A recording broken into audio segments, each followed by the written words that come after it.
Somnifère, le podcast. Bonsoir à toutes et à tous, nous sommes le jeudi 10 février et Somnifère vous propose de finir la semaine tout en légèreté avec l'histoire d'une gouvernante presque aveugle tant elle est myope. Mais si elle ne voit pas grand-chose de ce qui l'entoure, elle dispose toutefois d'une faculté hors du commun puisqu'elle est capable de voir à un niveau microscopique. Cette particularité lui offre une autre perspective sur la vie. C'est un joli conte de l'autrice George Sand intitulé « La fée aux gros yeux ». Un bonne nuit tout spécial ce soir à Kelly de Tours, Sophie et Enzo d'Anderlu, Anaïs de Perpignan, Émilie, Nicolas, Ousmane et Lisa de Paris, Raphaël de Vichy, Fabienne de Niort, Inaya de Dakar, Marie de Montluçon et Marie de Lagny-sur-Marne, et merci d'avoir partagé Somnifère sur vos réseaux sociaux. Plus d'infos en description de cet épisode. Je vous souhaite une excellente nuit et maintenant place à notre séance de relaxation. La séance de relaxation.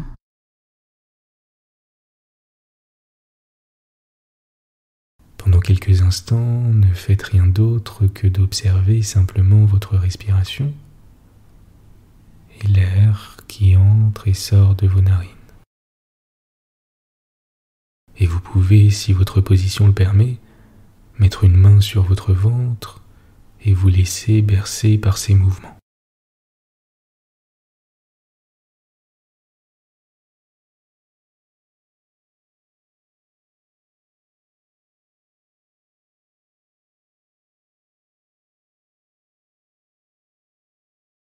Faites en sorte, comme d'habitude, de vous assurer que vos muscles sont parfaitement détendus, notamment au niveau de la mâchoire, de la langue et des épaules.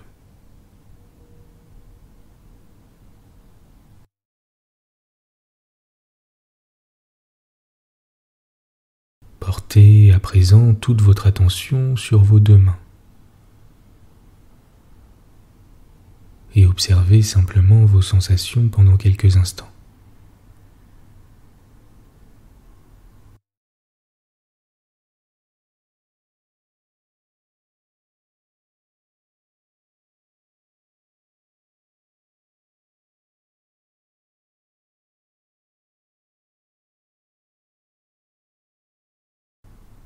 Peut-être ressentez-vous une sensation de chaleur, des fourmillements,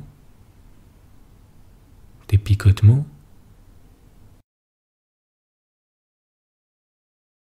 Laissez cette sensation remonter lentement le long de vos avant-bras.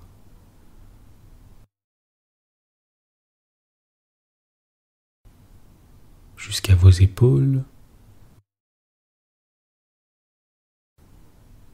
votre nuque,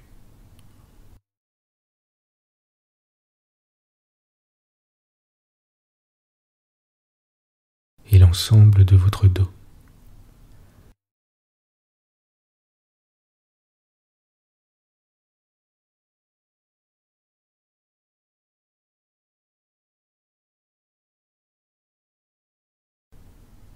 Laissez à présent cette sensation circuler où vous le souhaitez.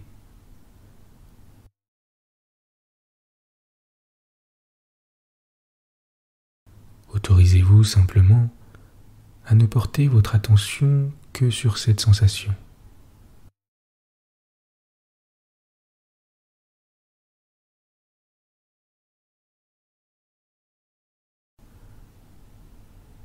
Qui circule librement et vous laisse de plus en plus détendu.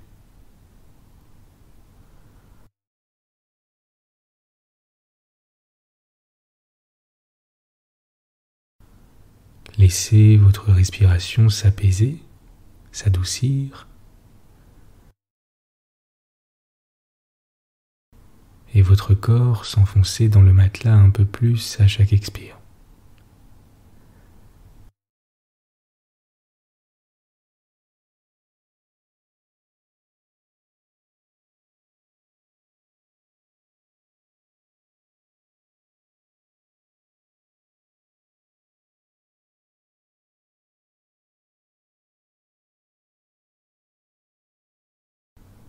Continuez d'observer vos sensations.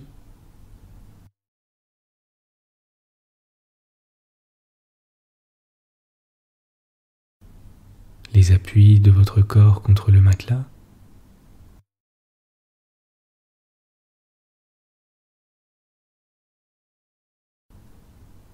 La température de l'air à l'inspire et à l'expire.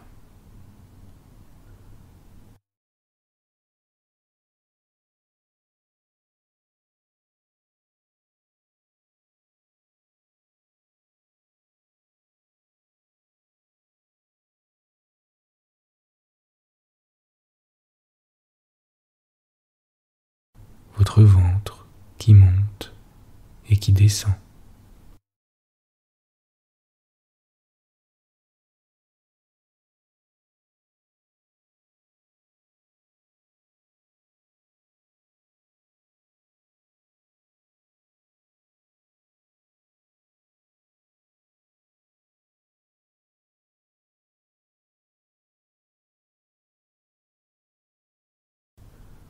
Vous êtes calme et détendu.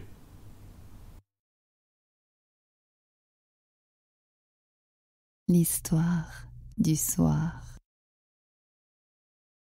Elsie avait une gouvernante irlandaise fort singulière. C'était la meilleure personne qui fût au monde, mais quelques animaux lui étaient antipathiques à ce point qu'elle entrait dans de véritables fureurs contre eux. Si une chauve-souris pénétrait le soir dans l'appartement, elle faisait des cris ridicules et s'indignait contre les personnes qui ne couraient pas sus à la pauvre bête.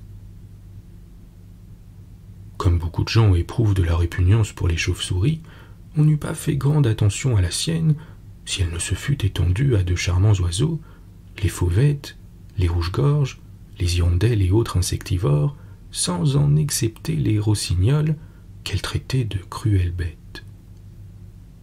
Elle s'appelait Miss Barbara, mais on lui avait donné le surnom de Fée aux gros yeux.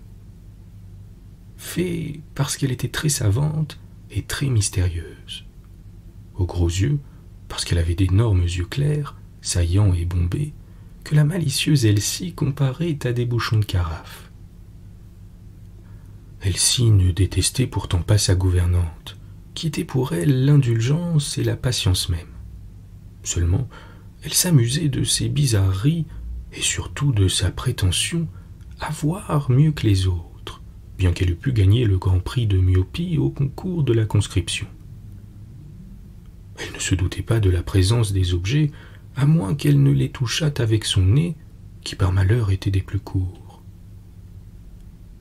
Un jour qu'elle avait donné du front dans une porte à demi ouverte, la mère d'Elsie lui avait dit « Vraiment, un jour, vous vous ferez grand mal. Je vous assure, ma chère Barbara, que vous devriez porter des lunettes. »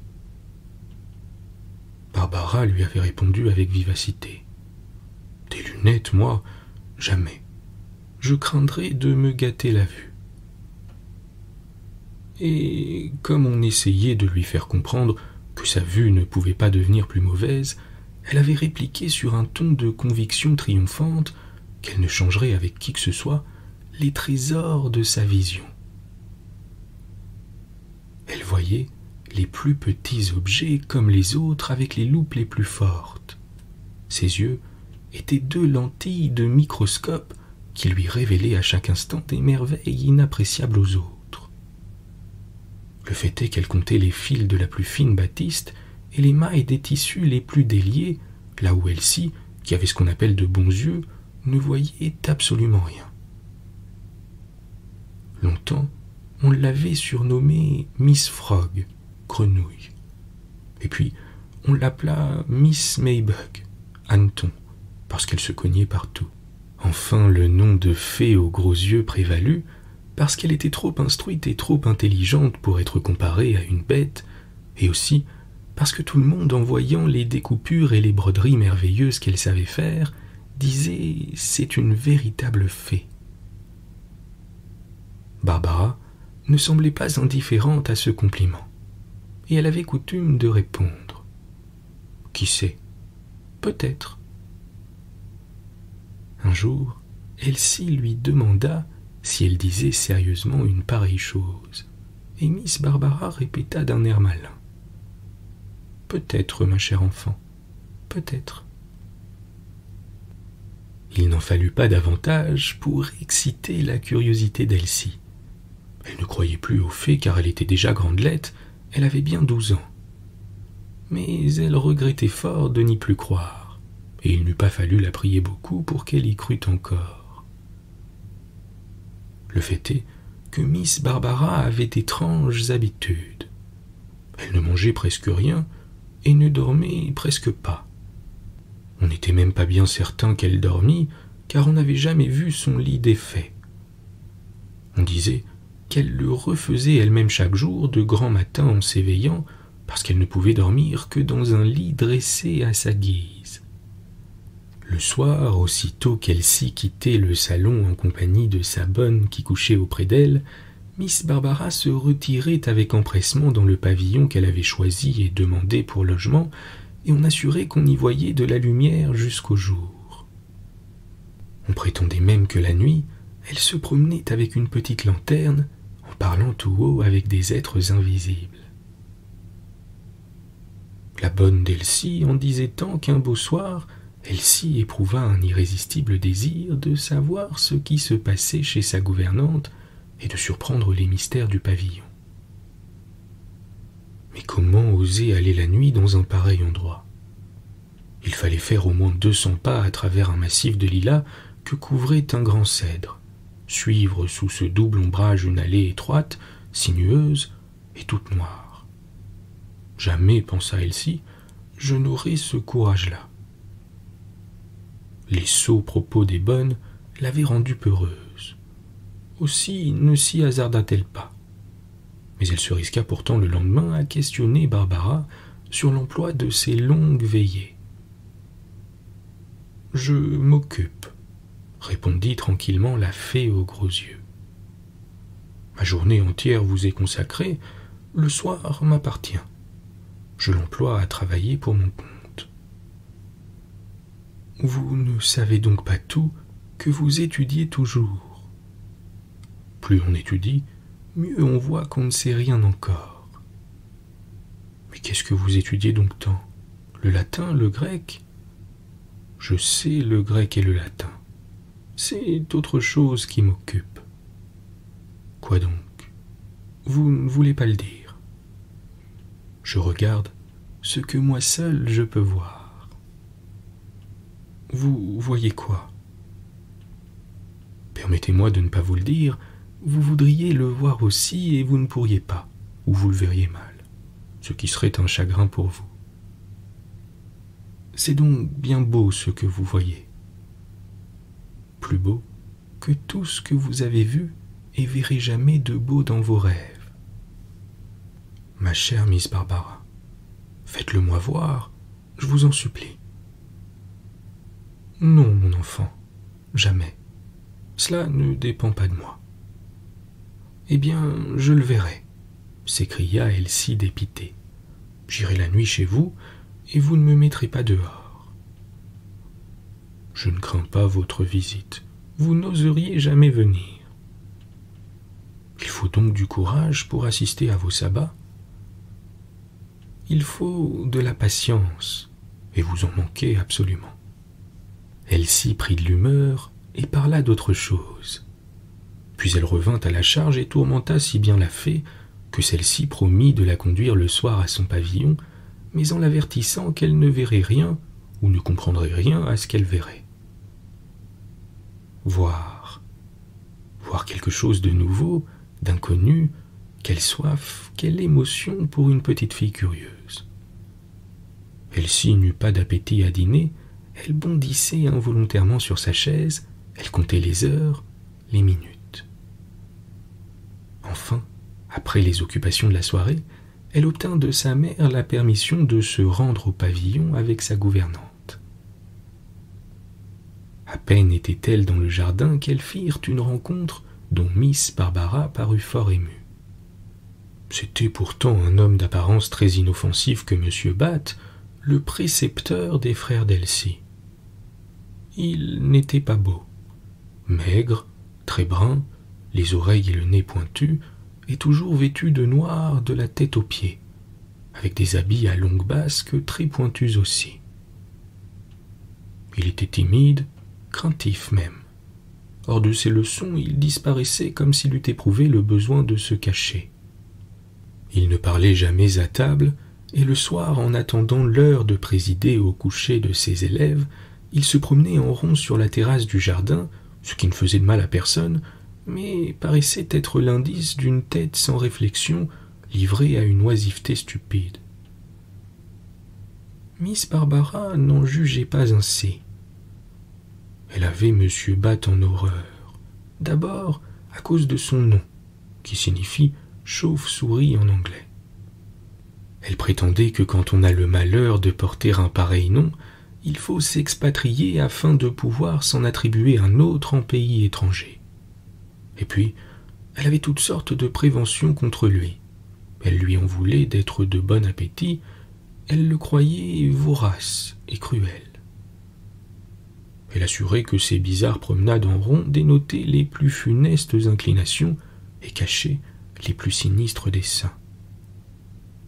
Aussi, lorsqu'elle le vit sur la terrasse, elle frissonna. Elsie sentit trembler son bras auquel le sien s'était accroché. Qu'y avait-il de surprenant à ce que M. Batt, qui aimait le grand air, fût dehors jusqu'au moment de la retraite de ses élèves, qui se couchait plus tard qu'Elsie, la plus jeune des trois. Miss Barbara n'en fut pas moins scandalisée, et en passant auprès de lui, elle ne put se retenir de lui dire d'un ton sec. « Est-ce que vous comptez rester là toute la nuit ?» M. Batt fit un mouvement pour s'enfuir, mais craignant d'être impoli, il s'efforça pour répondre et répondit sous forme de question. « Est-ce que ma présence gêne quelqu'un et désire-t-on que je rentre ?»« Je n'ai pas d'ordre à vous donner, » reprit Barbara avec aigreur, « mais il m'est permis de croire que vous seriez mieux au parloir avec la famille. »« Je suis mal au parloir, » répondit modestement le précepteur. « Mes pauvres yeux y souffrent cruellement de la chaleur et de la vive clarté des lampes. » « Ah, vos yeux craignent la lumière, j'en étais sûr. Il vous faut tout au plus le crépuscule. Vous voudriez pouvoir voler en rond toute la nuit. » Naturellement, répondit le précepteur en s'efforçant de rire pour paraître aimable. Ne suis-je pas une batte ? Il n'y a pas de quoi se vanter, s'écria Barbara en frémissant de colère. Et elle entraîna Elsie interdite dans l'ombre épaisse de la petite allée. Ses yeux, ses pauvres yeux, répétait Barbara en haussant convulsivement les épaules. Attends que je te plaigne, animal féroce. Vous êtes bien dur pour ce pauvre homme, dit Elsie. Il a vraiment la vue sensible au point de ne plus voir du tout aux lumières. Sans doute, mais comme il prend sa revanche dans l'obscurité. C'est un nyctalope, et qui plus est, un presbyte. Elsie ne comprit pas ces épithètes qu'elle crut déshonorantes et dont elle n'osa pas demander l'explication. Elle était encore dans l'ombre de l'allée qui ne lui plaisait nullement et voyait enfin s'ouvrir devant elle le sombre berceau au fond duquel apparaissait le pavillon blanchi par un clair regard de la lune à son lever, lorsqu'elle recula en forçant Miss Barbara à reculer aussi. « Qu'y a-t-il » dit la dame aux gros yeux qui ne voyait rien du tout. « Il n'y a rien, » répondit Elsie embarrassée. « Je voyais un homme tout en noir devant nous, et à présent je distingue M. Batt qui passe devant la porte du pavillon. C'est lui qui se promène dans votre parterre. »« Ah !» s'écria Miss Barbara indignée. « Je devais m'y attendre. Il me poursuit, il m'épie, il prétend dévaster mon ciel. Mais ne craignez rien, chère Elsie, je vais le traiter comme il le mérite. » Elle s'élança en avant. « Ah ça, monsieur !» dit-elle en s'adressant à un gros arbre sur lequel la lune projetait l'ombre des objets. Quand cessera la persécution dont vous m'obsédez ?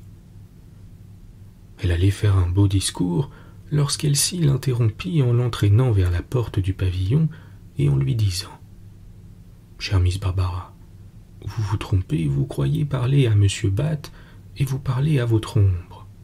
M. Batt est déjà loin.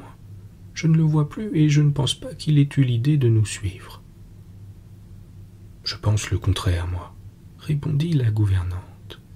« Comment vous expliquez-vous qu'il soit arrivé ici avant nous puisque nous l'avions laissé derrière et ne l'avons ni vu ni entendu passer à nos côtés ? » « Il aura marché à travers les plates-bandes, » reprit Elsie. « C'est le plus court chemin et c'est celui que je prends souvent quand le jardinier ne me regarde pas. » « Non, » dit Miss Barbara avec angoisse. « Il a pris par-dessus les arbres. Tenez, vous qui voyez loin, regardez au-dessus de votre tête. Je parie qu'il rôde devant mes fenêtres. » Elsie regarda et ne vit rien que le ciel. Mais au bout d'un instant, elle vit l'ombre mouvante d'une énorme chauve-souris passer et repasser sur les murs du pavillon.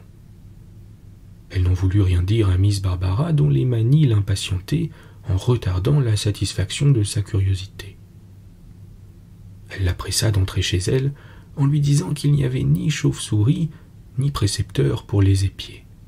« D'ailleurs, » ajouta-t-elle en entrant dans le petit parloir du rez-de-chaussée, « si vous êtes inquiète, nous pourrons fort bien fermer la fenêtre et les rideaux. »« Voilà qui est impossible, » répondit Barbara.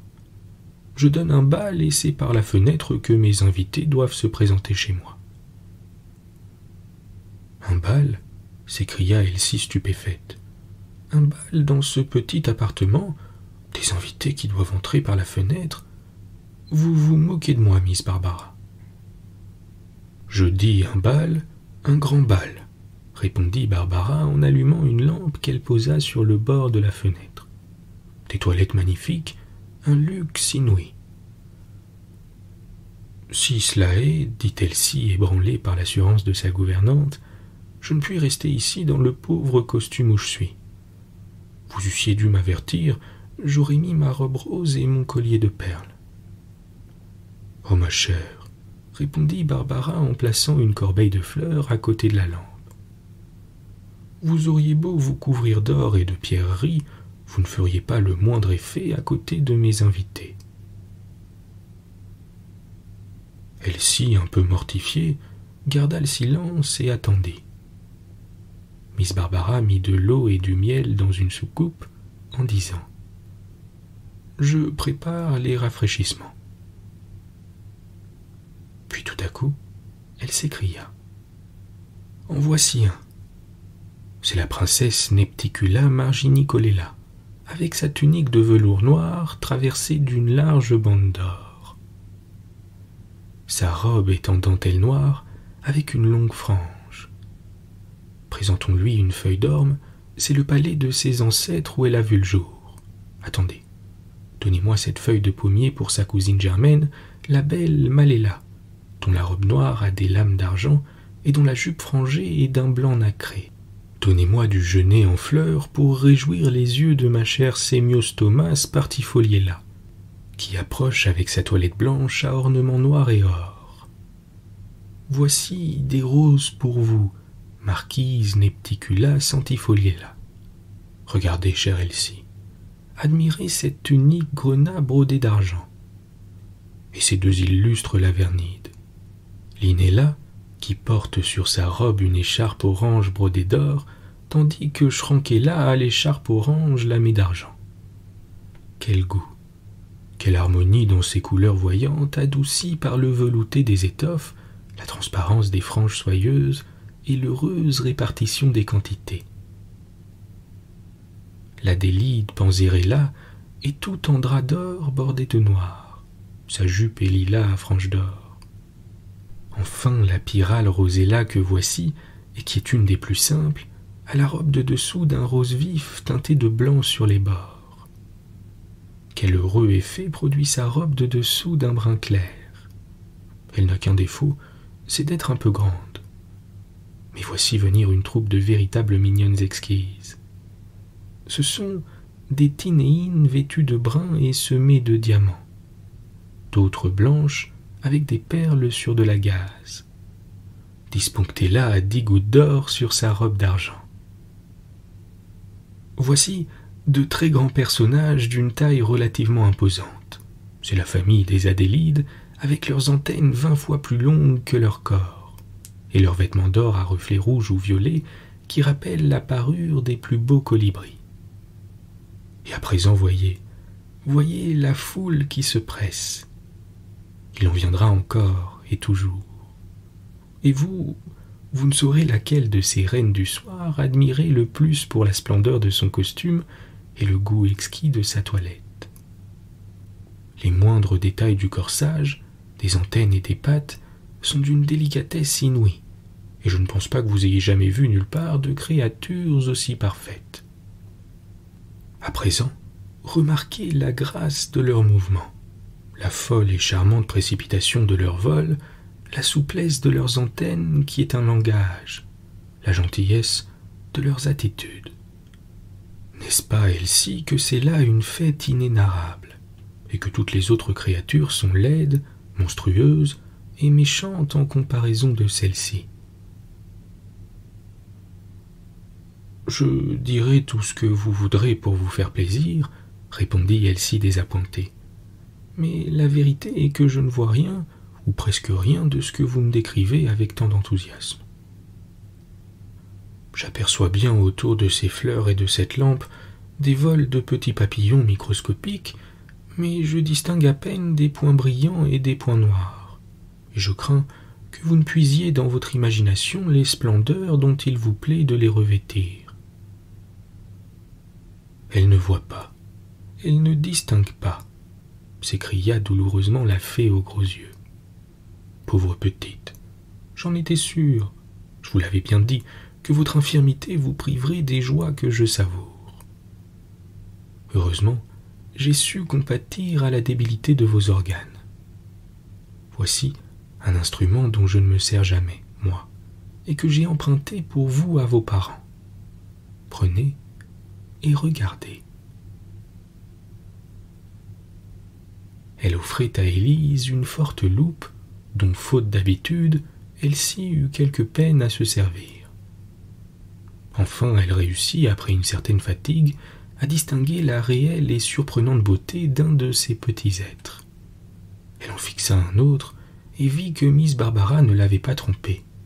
L'or, la pourpre, l'améthyste, le grenat, l'orange, les perles et les roses se condensaient en ornements symétriques sur les manteaux et les robes de ces imperceptibles personnages. Elsie demandait naïvement pourquoi tant de richesse et de beauté étaient prodiguées à des êtres qui vivent tout au plus quelques jours et qui volent la nuit à peine saisissables au regard de l'homme. « Ah voilà !» répondit en riant la fée aux gros yeux.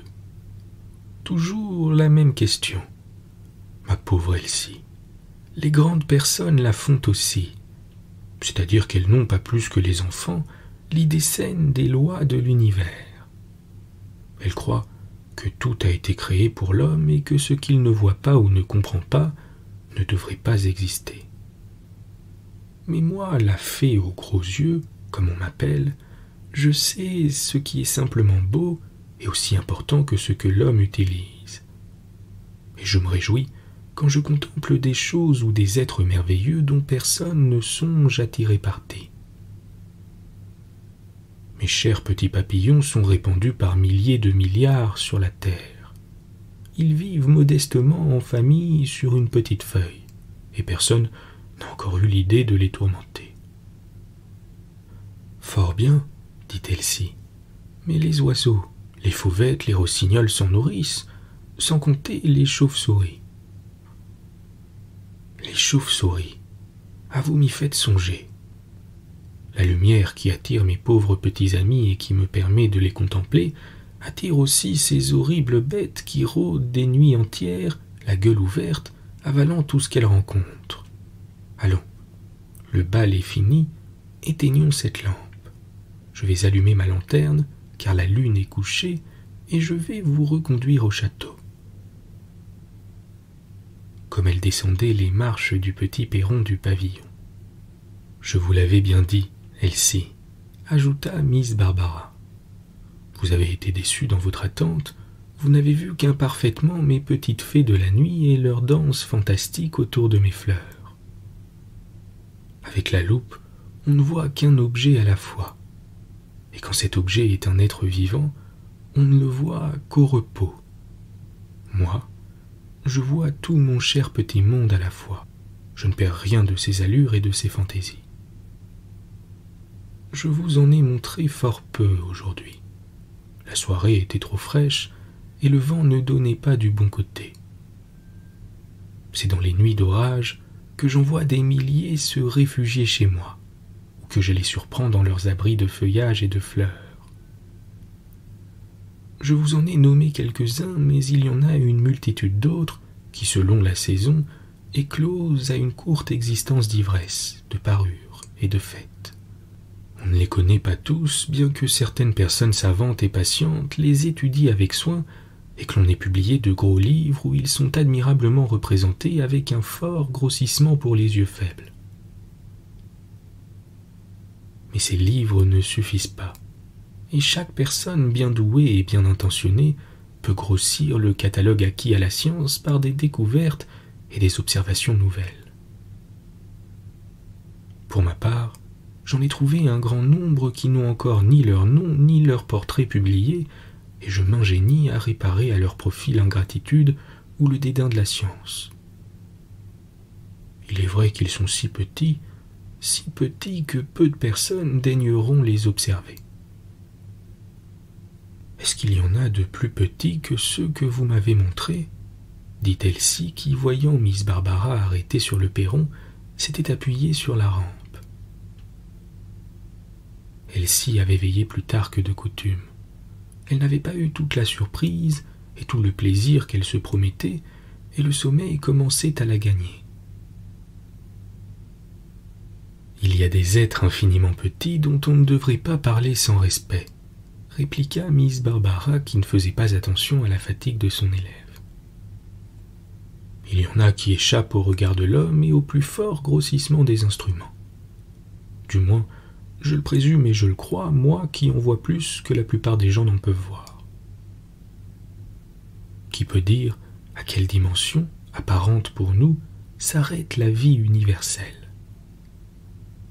Qui nous prouve que les puces n'ont pas des puces, lesquelles nourrissent à leur tour des puces qui en nourrissent d'autres, et ainsi jusqu'à l'infini.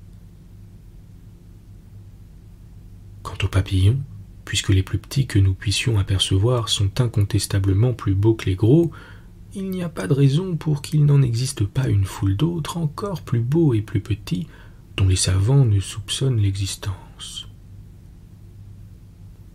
Miss Barbara en était là de sa démonstration, sans se douter qu'Elsie, qui s'était laissée glisser sur les marches du perron, dormait de tout son cœur. Lorsqu'un choc inattendu souleva brusquement la petite lanterne des mains de la gouvernante et fit tomber cet objet sur les genoux d'Elsie, réveillée en sursaut. « Une chauve-souris !» s'écria Barbara éperdue en cherchant à ramasser la lanterne éteinte et brisée. Elsie s'était vivement levée sans savoir où elle était. « Là !» criait Barbara, « sur votre jupe. L'horrible bête est tombée aussi, je l'ai vue tomber, elle est sur vous. » Elsie n'avait pas peur des chauves-souris, mais elle savait que si un choc léger les étourdit, elles ont de bonnes petites dents pour mordre quand on veut les prendre. Et avisant un point noir sur sa robe, elle le saisit dans son mouchoir en disant « Je la tiens. Tranquillisez-vous, Miss Barbara, je la tiens bien. »« Tu es là, étouffez-la, Elsie. Serrez bien fort, étouffez ce mauvais génie, cet affreux précepteur qui me persécute. » Elsie ne comprenait plus rien à la folie de sa gouvernante. Elle n'aimait pas à tuer et trouvait les chauves-souris fort utiles, vu qu'elles détruisent une multitude de cousins et d'insectes nuisibles. Elle secoua son mouchoir instinctivement pour faire échapper le pauvre animal. Mais quelle fut sa surprise, quelle fut sa frayeur en voyant M. Bat s'échapper du mouchoir et s'élancer sur Miss Barbara comme s'il eût voulu la dévorer. Elsie s'enfuit à travers les plates-bandes en proie à une terreur invincible. Mais au bout de quelques instants, elle fut prise de remords, se retourna et revint sur ses pas pour porter secours à son infortunée gouvernante. Miss Barbara avait disparu et la chauve-souris volait en rond autour du pavillon. « Mon Dieu !» s'écria Elsie désespérée. « Cette bête cruelle a avalé ma pauvre fée. Ah, si j'avais su, je ne lui aurais pas sauvé la vie. » La chauve-souris disparut et M. Bat se trouva devant Elsie. « Ma chère enfant, lui dit-il, c'est bien et c'est raisonnable de sauver la vie à de pauvres persécutés. Ne vous repentez pas d'une bonne action. Miss Barbara n'a eu aucun mal. En l'entendant crier, j'étais accouru, vous croyant l'une et l'autre menacées de quelque danger sérieux. Votre gouvernante s'est réfugiée et barricadée chez elle en m'accablant d'injures que je ne mérite pas. Puisqu'elle vous abandonne à ce qu'elle regarde comme un grand péril, voulez-vous me permettre de vous reconduire à votre bonne et vous n'aurez point peur de moi. Vraiment, je n'ai jamais eu peur de vous, monsieur Bat, répondit Élise. Vous n'êtes point méchant, mais vous êtes fort singulier. Singulier, moi. Qui peut vous faire penser que j'ai une singularité quelconque. Mais je vous ai tenu dans mon mouchoir tout à l'heure, monsieur Bat, et permettez-moi de vous dire que vous vous exposiez beaucoup, car si j'avais écouté Miss Barbara, c'était fait de vous. Chère Miss Elsie, répondit le précepteur en riant, je comprends maintenant ce qui s'est passé, et je vous bénis de m'avoir soustrait à la haine de cette pauvre fée, qui n'est pas méchante non plus, mais qui est bien plus singulière que moi. Quand Elsie eut bien dormi, elle trouva fort invraisemblable que M. Bat eût le pouvoir de devenir homme ou bête à volonté. À déjeuner, elle remarqua qu'il avalait avec délice des tranches de bœuf saignant, tandis que Miss Barbara ne prenait que du thé. Elle en conclut que le précepteur n'était pas homme à se régaler d'insectes et que la gouvernante suivait un régime propre à entretenir ses vapeurs. Bonne nuit. Bonne nuit.